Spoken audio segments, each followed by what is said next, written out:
खेसारी लाल का गाना 78 million cross है। नमस्कार दोस्तों, मैं कैलाश कुमार इसी के बारे में बातचीत करने वाले हैं। तो मेरे दोस्त मेरे चैनल को अभी तक सब्सक्राइब नहीं किया है तो कर ले ताकि नोटिफिकेशन आप तक पहुंच जाए।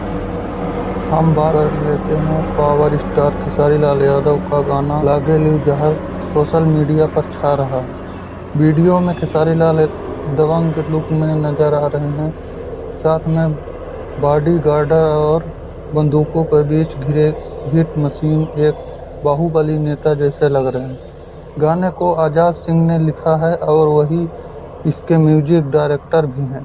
इस सॉन्ग को अब तक 8 करोड़ यानी 81 मिलियन व्यूज मिल चुके हैं। अब तो बता दें कि लागे लू जहर बहुत तेजी से लोग देख चुके हैं। खेसारी लाल यादव सॉन्ग कैसा लगा कमेंट करके ज़रूर बताएं और मेरे चैनल को सब्सक्राइब नहीं किया है तो कर लें।